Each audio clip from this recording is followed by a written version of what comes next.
हरि शरणं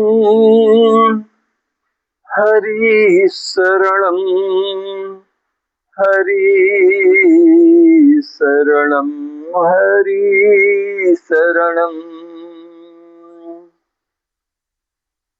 गोस्वामी बाबा तुलसीदास जी रामचरितमानस का प्रारंभ श्री गणेशाय नमः से किए।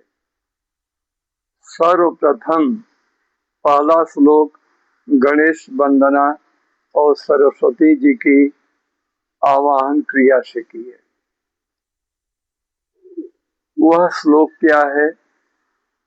वर्णानामर्थ संघानाम रसानाम छंदसामपि मंगलानाम च कर्तारौ वंदे माणि विनायकौ। वर्णानाम अर्थ संघानाम, वर्ण का समूह क्या है? वर्ण से यदि आगे की क्रिया स्वर को लेकर के न किया जाए तो शब्द नहीं बनता है। अब जब वर्ण से शब्द बनता है तभी उसका अर्थ होता है। जैसे माला, म धन आ, ल धन आ, माला। माला की विशेषता क्या है? कभी गले में जाती है, कभी भगवान के लिए अर्पण किया जाता है, कभी किसी राजर्षि को माला पहनाया जाता है। यही नहीं, निमित्तिक कर्म, जब जीवन का अंत हो जाता है तब भी माला पहनाया जाता है।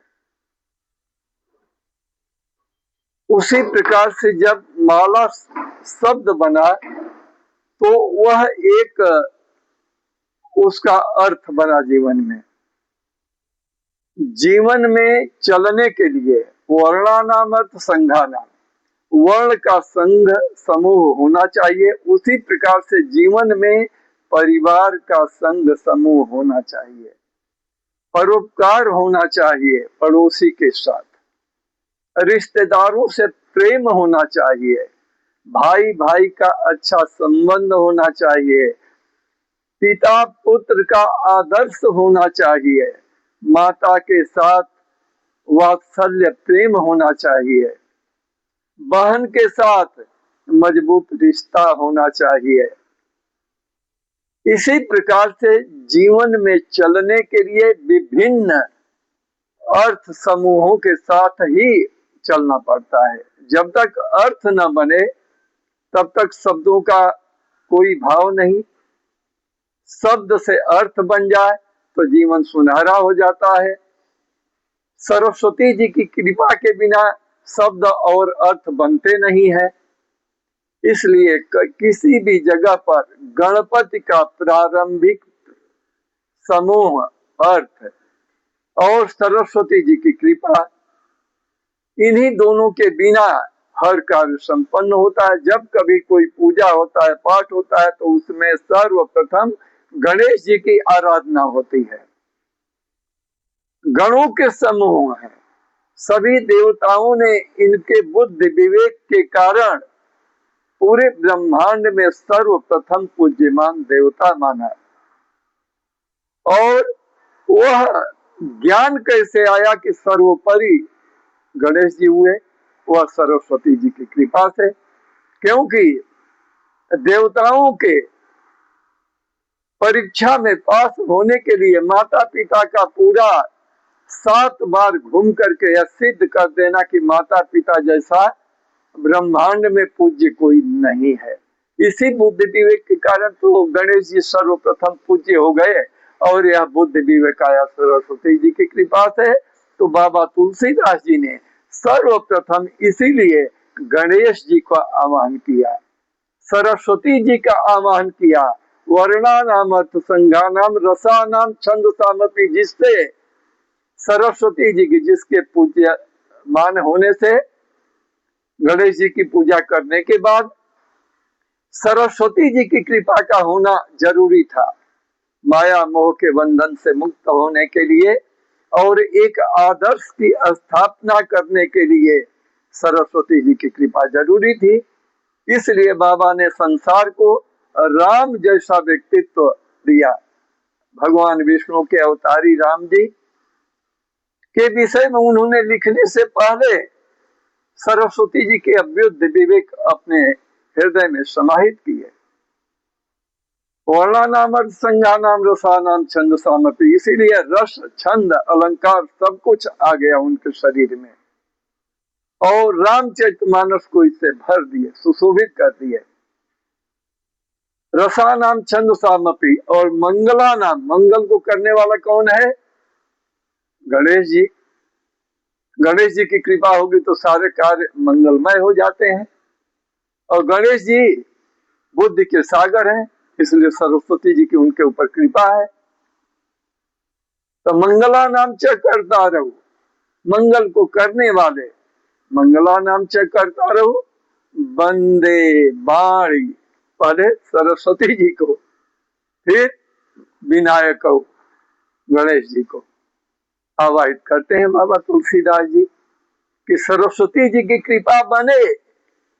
गणेश जी सर्वप्रथम पूज्य हैं उनके बुद्धि विवेक के कारण, इसलिए दोनों के मिश्रण से यह श्री रामचरितमानस ऐसा विश्व के लिए उद्घोष हो जाए कि एक दूसरे का आदर्श क्या होता है यह सभी लोग समझे, कि पिता पुत्र का आदर्श संबंध क्या है, भाई भाई का आदर्श संबंध क्या है, बंधुओं के साथ, परिवार के साथ, बगल में रहने वाले पड़ोसियों के साथ हमारा परोपकार संबंध क्या हो, इसके विषय में समझने वाले यदि कोई बुद्धि विवेक के देवता है तो गणेश जी हैं, इसलिए उनकी वंदना है। तो मंगल के करने वाले, मंगल का विधान करने वाले गणेश जी की और सरस्वती जी की वंदना के साथ बाबा ने पूरे ब्रह्मांड में दे दीप्यमान गणेश जी को पूज करके आगे रामचरितमानस के माध्यम से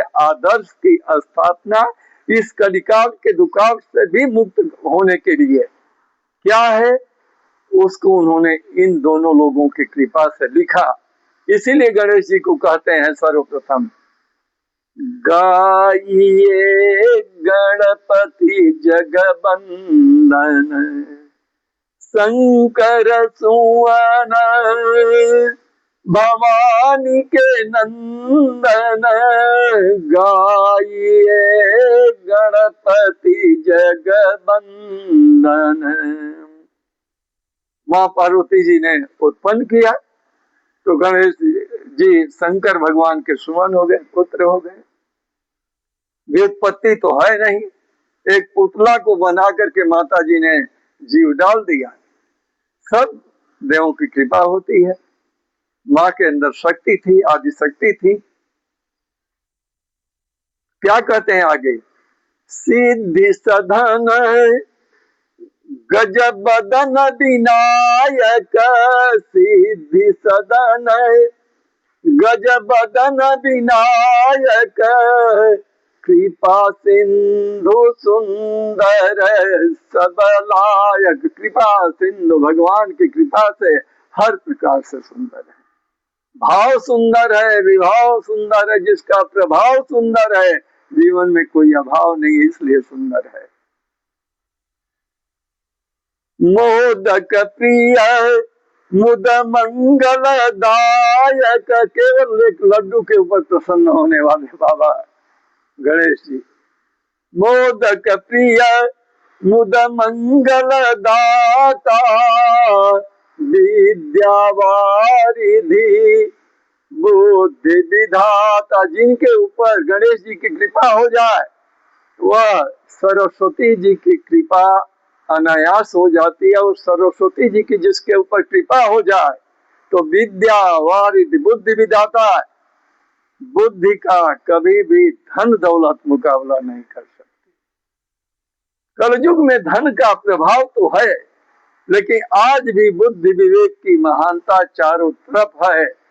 इसलिए बाबा क्या कहते हैं, माँ क्या मांगते हैं गणेश जी से, सरस्वती जी से, मांगत तुलसीदास कर जोरे, बसहु राम सिय मानस मोरे। क्योंकि मैं रामचरितमानस की रचना करने जा रहा हूँ, इसलिए मेरे मस्तिष्क में सीताराम बस जाएं, हृदय में राम का आधार बने, पूरे शरीर में माता सीता जी की कृपा बने, जिससे कि मैं इस रामचरितमानस को संसार को दे सकूं। मांगत तुलसी दास कर जोरे, बसहु राम सिय मानस मोरे, बसहु राम सिय मानस मोरे। इसलिए गाइए, किसको गाएंगे? गाइए गणपति जगबंदन, गाइए गणपति जगबंदन, शंकर सुवन भवानी के नंदन, शंकर सुवन भवानी के नंदन। गाइए, गणपति जी की कृपा हो, सरस्वती माँ हृदय रंध्र में विराजमान हो, पूरी रामचरितमानस आसान हो, और ऐसा बाबा मांगे कि पूरी रामचरितमानस लिखना उनके लिए आसान हो गया। संसार के ऊपर ऐसी कृपा की बरसात करने वाले और कौन हो सकते हैं? बाबा तुलसीदास जी के मानस में बसे हुए राम, सीता, सरस्वती जी और गणपति की कृपा थी। बोलिए आनंद कंद भगवान की, गणपति महाराज की।